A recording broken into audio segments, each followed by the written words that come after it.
right? No, it really does. Wait, that's hard. Just move the arms like this, like you were. Yeah. This music.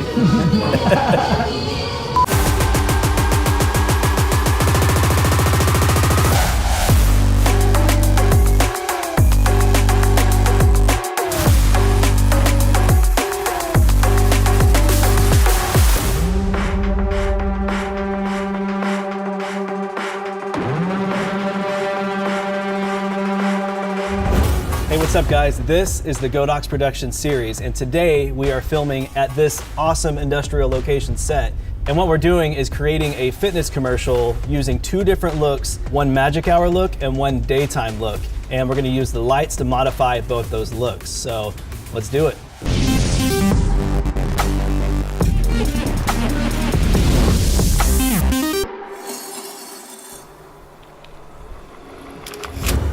We are here inside the location for the first time, and just looking around, this has all kinds of features we can use to really make this thing cinematic. You've got steel walls everywhere, you've got these windows that have this cool checker pattern, and they're very industrial and tons of texture to work with. We've got this cool wooden backsplash back here behind the kitchen. So really it's just about finding where best we can build our world around. And so as we're looking at the space here, I'm really digging this kitchen setup. There's a lot of different textures. There's that wood backsplash that's really cool. That'll look really nice in contrast to all the black, darker elements of the countertops and just the appliances around here. So I really think as far as composition goes, we want to see this area in our background.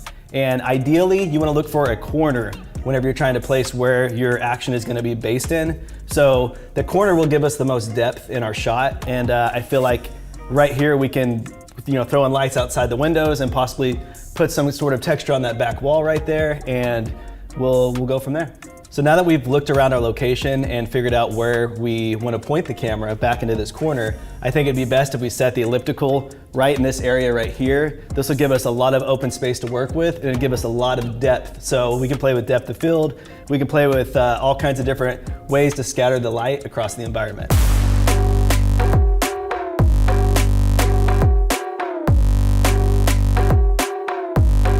The idea here is that we angle it this direction, so then that way the light is going to cast through here, and it's going to be darker and more contrast on this side of our talent's face. So I think angling it this way should be our best bet as far as setting this up in this environment. So now that we've established where we want to actually build our scene around, I like to talk to the set decorator and kind of see what he thinks we should do and how to make things kind of come to life and make it more cinematic within the space. So this is Wally, he's going to be our set decorator. What do you think of the space? I think it's great. It's very wide open, lots to work with. Ideally, you want some color pops.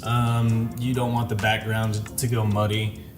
So luckily, we have a lot of tchotchke here in the kitchen. That's what this stuff's called right here? Yeah. We call this tchotchke. In the biz. In the biz. We call these industry terms.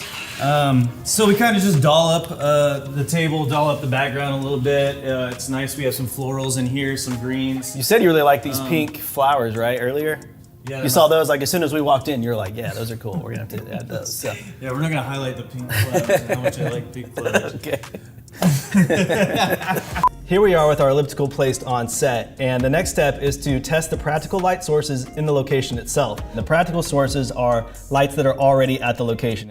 Lamps and fixtures, all that kind of stuff. And so the one thing that we noticed was there was this lamp over here that's giving off this warm tone. It's a little bit too bright, and I say we just kill it. And that way we can actually modify the light with Godox lights. We can bring in whatever we need to control the contrast and the texture and just how much exposure we want to add. The other thing is we really like these practical sources back here, these big bulbs. I think those are really cool. So I think we're gonna leave those on. And from here, let's go ahead and build out some Godox lights within the environment. All right, what's up, man? All right, so we've got Joel here. Joel is our gaffer for the day. He's also an excellent DP, so it's gonna be fun to pick your brain and work with you on this one. So our elliptical is placed where we want it within the environment. I'm thinking maybe we kick some sunlight through some of these side windows over here. What do you think?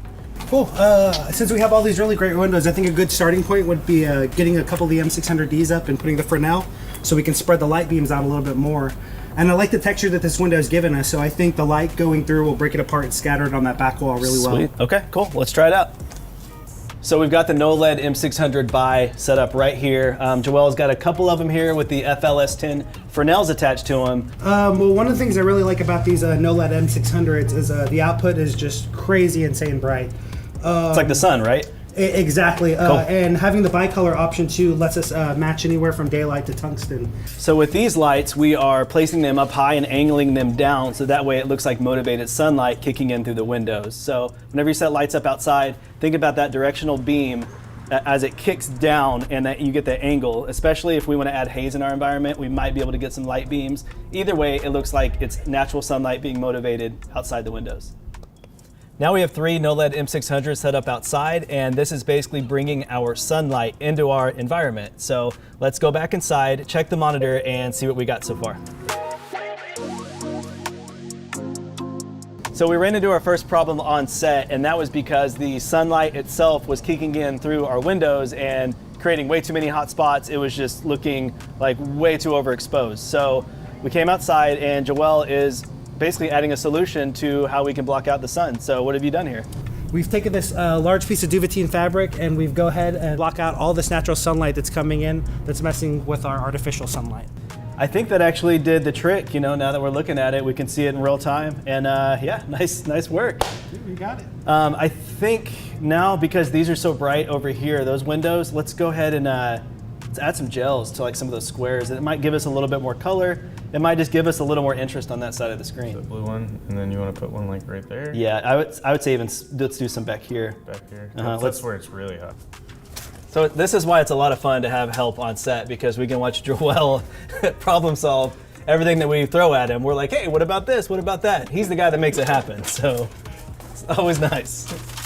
That'll be good. So we looked at our frame and we think that adding a little bit of an accent light over here on the oven would work out pretty good. So I've got a Godox TL60 right here, just a tube light, and we're gonna turn that on and we can match the tone from this light to this light so it looks like it's actually a practical source. So I think if we just stick it right back here, it should do the trick and just give us a little more interest back here on this back wall. You can kick a light right here. We can even bounce it. Like kick it through here, bounce it onto her through this area.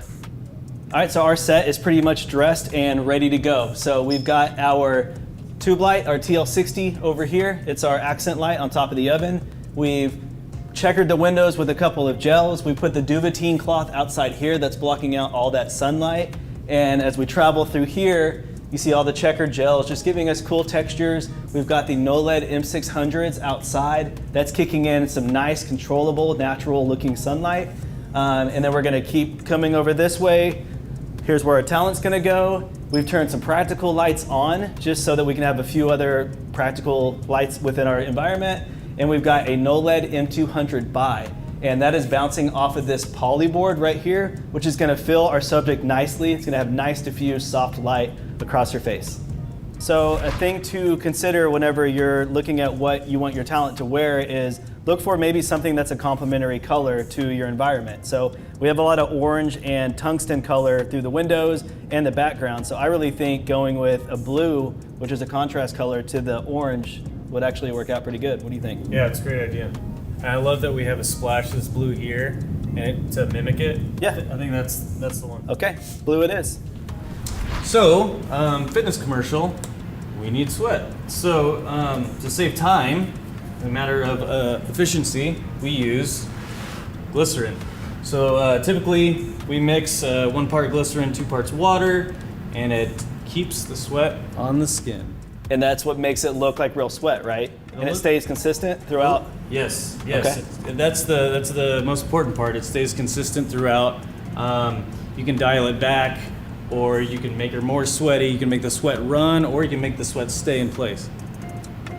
Our camera setup today, we have a red Komodo with a 35mm lens. And I found that the 35mm is just the sweet spot of what we wanted to shoot today, because we can get wide and tight and still get lots of depth of field.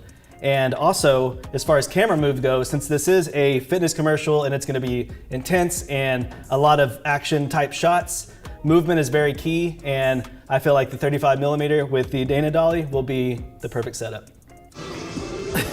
She's going so fast, she's burning rubber. It's like all this smoke just like, just wafted. So make sure anytime you're using a hazer that you incorporate a fan so it evenly distributes the haze.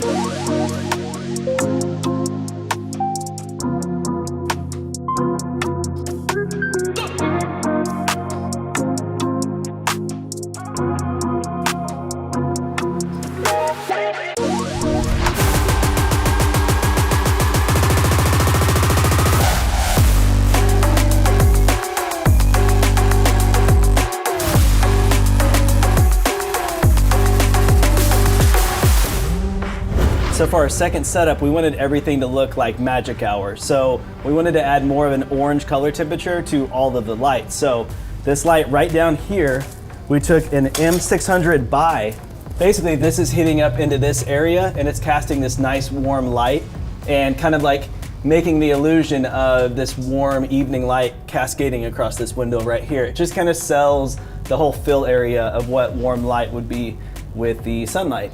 And with this light, what this one's doing, this is an M200 bicolor light, and this light is cascading through the windows, and it's making a cool pattern on the backsplash inside of the environment in there.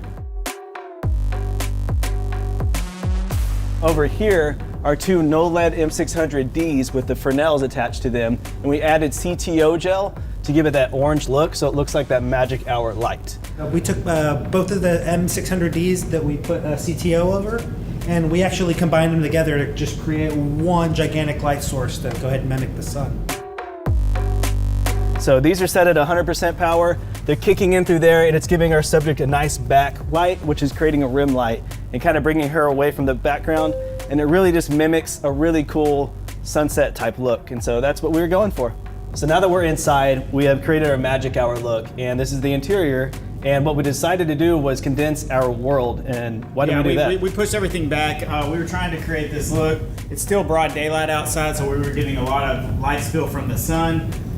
We pushed back so we didn't have to cover as much territory with these front windows, and we could get tungsten coverage of the back windows. So unless you have like 20 lights you want to extend all throughout, you know, every window of your set, you need to shrink your world, and sometimes that actually plays to your advantage. So that's basically what we did here. Yeah, and a smaller world is sometimes easier to modify and create. Yeah. For our key light for this setup, we wanted to use an LD150R panel light and kick that into a polyboard, and that's gonna basically reflect light onto our subject from there. It just softens it, it's gonna make it a more flattering light. What we found out is we had this light matching the CTO, the orange tone that was outside, and our subject was just looking way too washed out. She was all orange. So we took this, we turned it to more of a 4400 Kelvin color temp, and that's gonna help kind of bring out her skin tones and kind of separate her more from the background. So in the original composition, this light was set to tungsten, but we noticed, you know, early on when we were looking at the camera that we needed something of contrast in the background. So we went ahead and put it to a wider light, and we set it here to softly touch the backsplash of the wood, and it really gave us some depth to the image.